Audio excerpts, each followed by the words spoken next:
Hello दोस्तों, स्वागत है आपका हमारे यूट्यूब चैनल पर। दोस्तों, आज के इस वीडियो में भी हम आपको कुछ कंस्ट्रक्शन में एक बड़ी मिस्टेक के बारे में बताएंगे और मैं आपको आज ये प्रूफ कर दूंगा कि क्यों बार बार हर सिविल इंजीनियर और आर्किटेक्ट द्वारा ये बात कहा जाता है कि कुछ ठेकेदार घर नहीं कब्र बनाते हैं।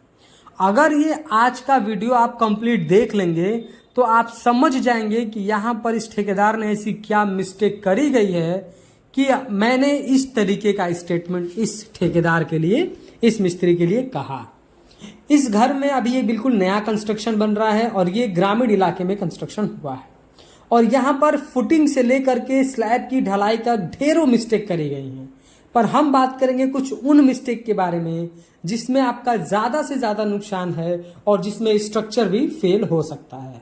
तो आपसे रिक्वेस्ट है कि आप वीडियो को एंड तक ज़रूर देखिए। अगर आप वीडियो को एंड तक देखेंगे तो आप समझ जाएंगे कि क्यों कहा जाता है कि कुछ ठेकेदार घर नहीं कब्र बनाते हैं। सबसे पहले हम छोटी मिस्टेक से स्टार्ट करते हैं। तो सबसे पहला मिस्टेक जो आपको वीडियो के स्टार्टिंग में दिखाया जा रहा है कि जो कंक्रीटिंग पहले कर दी गई फिर कंक्रीट को तोड़ दिया गया।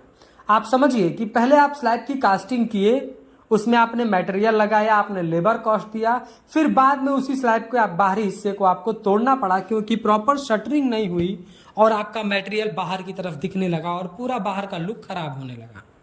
तो इसमें आपका क्या नुकसान हुआ? इसमें आपका पूरा कंक्रीटिंग नुकसान हुआ, इसमें आपका मटेरियल लेबर कॉस्ट नुकसान हुआ और दोबारा तोड़ने का भी पैसा आपको अपनी जेब से भरना पड़ा और वो दिखने में कितना ही गंदा दिख रहा है। तो पहला छोटा मिस्टेक तो ये है। दूसरा मिस्टेक के बारे में हम बात करें तो जैसा आप देख रहे हैं कि ये मैंने आपको बताया कि ये ग्रामीण इलाके में कंस्ट्रक्शन किया गया है और यहाँ पर जनरली बरसात का पानी लग जाता है क्योंकि ये खेत में घर बनाया जा रहा है। यहाँ पर प्लिंथ की हाइट जो हमारा फ्लोर लेवल था, जो हमारा एग्जिस्टिंग फ्लोर लेवल है, उससे हमने प्लिंथ की हाइट लगभग 5 फीट के आसपास उठाया हुआ है। और यहां पर क्या किया गया है मिस्त्री द्वारा, आप देख सकते हैं कि प्लिंथ बीम तो बना दिया गया लेकिन प्लिंथ बीम के नीचे ब्रिक वर्क नहीं किया गया। अब आप समझिए, जैसा आप वीडियो में देख रहे हैं कि सारा का सारा मिट्टी बाहर की तरफ निकल रहा है, बह रहा है। इससे नुकसान ये होगा कि अगर आप प्लिंथ बीम के नीचे ब्रिक वर्क नहीं करेंगे तो उसके नीचे जो भी आपने फिलिंग करी है, चाहे आपने सैंड की फिलिंग करी हो या फिर आपने सॉइल की फिलिंग करी हो, वो फिलिंग बाहर की तरफ निकलता रहेगा।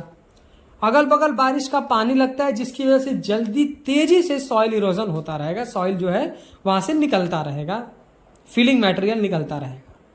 तो आपने जो भी फ्लोर बनवाया है, आपने टाइल लगवाई है, पत्थर लगवाए हैं, वो सब बैठ जाएगा, फ्लोर आपका धंसने लगेगा और सारा का सारा पैसा आपका टाइल पत्थर का वेस्ट हो जाएगा।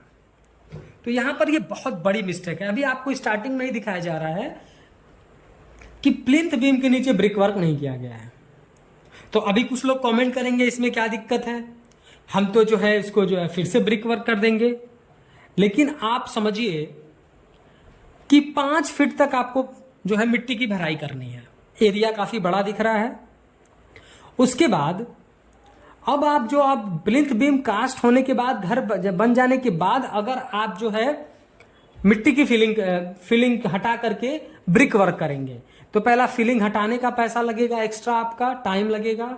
दूसरा, जो आप ब्रिक वर्क करेंगे वो ब्रिक वर्क प्रॉपर बॉन्ड आपके बीम तक नहीं बना पाएगा क्योंकि जब हम ब्रिक की चिनाई करते हैं तो वो ऊपर आते आते एक माइनर स्पेस में गैप रह जाता है जिसको आप मसाला मोटार लगा करके भर तो सकते हैं पर उसमें जॉइंट आप प्रॉपर नहीं डाल पाएंगे।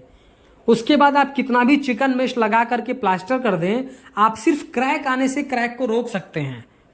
लेकिन जो हम अंदर फिलिंग करेंगे उस फिलिंग का जो प्रेशर है बाहरी दीवारों की तरफ, वो दीवार जो अब बाद में बनाए जाएंगे वो नहीं झेल पाएगा क्योंकि वो बीम और कॉलम से अटैच प्रॉपर तरीके से है ही नहीं, और जिसकी वजह से वो ब्रिक बाहर की तरफ, जो हमारा ब्रिक वर्क है वो बाहर की तरफ गिर जाएगा और आपका भारी नुकसान होगा। तो आप फिर अब उसको रिकवर नहीं कर सकते हैं।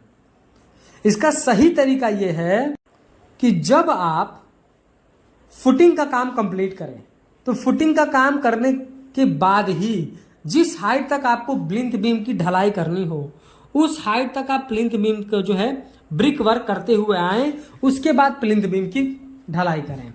ब्रिक वर्क के ऊपर आप प्लिंथ बीम की ढलाई कर देंगे तो प्लिंथ बीम के ऊपर ब्रिक के ऊपर प्लिंथ बीम का अपना डेड लोड भी आ जाता है, जिससे आपका ब्रिक वर्क दबा रहता है।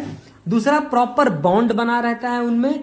तो फिर अंदर की अगर आप मिट्टी 4-5 फीट तक भरेंगे और उसका अगर प्रेशर बाहर की तरफ आता भी है, बाहर की दीवारों की तरफ, तो दीवार सक्षम होती है उसको बेयर करने, उसको सहने में, क्योंकि उसकी प्रॉपर जो बॉन्डिंग है वो बीम और कॉलम के साथ हुई रहती है। बाद में आप करेंगे, फिर आप फीलिंग कर देंगे तो वो फीलिंग जो है बाहरी दीवार को लेकर के गिर जाएगा, वो बिल्कुल भी नहीं रुकने वाला। तो ये एक बहुत बड़ी मिस्टेक है, जिससे आपका फ्लोर हमेशा क्रैक होता रहेगा और आप समझ नहीं पाएंगे कि आपको करना क्या है वहां पे। तीसरी सबसे बड़ी मिस्टेक मैं आपको बताना चाहूंगा कॉलम डिस्प्लेसमेंट का। ये पूरा का पूरा लोड बेयरिंग स्ट्रक्चर है, फ्रेमिंग स्ट्रक्चर है, लोड बेयरिंग स्ट्रक्चर नहीं है। सारे के सारे जो इसमें लोड हैं वो हमारे कॉलम के थ्रू ट्रांसफर होने वाले हैं। क्यों बार बार कहा जाता है कि कॉलम को आप एक सीधा अलाइनमेंट में खड़ा करिए, बिल्कुल सीध खड़ा करिए, ताकि लोड जो है स्लैब से बीम पर आए, बीम से कॉलम पर आए, कॉलम से फुटिंग में, फुटिंग से सॉइल में ट्रांसफर हो जाए, यानी बिल्कुल सीधा रहेगा तो वो लोड काफी आसानी से ट्रांसफर कर पाएगा। लेकिन यहां पर क्या हुआ है, प्लिंथ बीम के नीचे तक कॉलम की पोजीशन कहीं और है और प्लिंथ बीम के बाद कॉलम का पोजीशन, प्लिंथ बीम के ऊपर से कॉलम का पोजीशन चेंज कर दिया गया है। इसमें पहली बात तो सरिये का जॉगल मारा गया है कुछ कुछ जगह पर जहां पर कम डिस्प्लेसमेंट किया गया है, और जहां पर 1-1, 2-2 फीट का डिफरेंस आ रहा था वहां पर प्लिंथ बीम के ऊपर से कॉलम उठा दिया गया है। इस तरीके का स्ट्रक्चर बहुत जल्दी फेल हो जाता है, क्योंकि जो हमारा कॉलम है जो प्लिंथ बीम के ऊपर से उठाया गया है वो छत से लोड लेकर के आ रहा है नीचे ट्रांसफर करने के लिए, तो वो प्रॉपर यूडीएल नहीं होगा, यूनिफॉर्मली लोड डिस्ट्रीब्यूट नहीं होगा। क्योंकि लोड जब कॉलम लेकर के आएगा तो बीम को जहां ट्रांसफर कर रहा है वहां बीम के ठीक नीचे जो है हमारा फुटिंग का कॉलम नहीं है, जिसकी वजह से वहां पर पॉइंट लोड आएगा और वहीं से बिल्डिंग क्रैक करेगी और बिल्डिंग जो है वहां से कोलैप्स कर सकती है, स्ट्रक्चर फेल हो सकता है। तो ये बहुत बड़ी मिस्टेक है और मैक्सिमम कंस्ट्रक्शन में किया जा रहा है।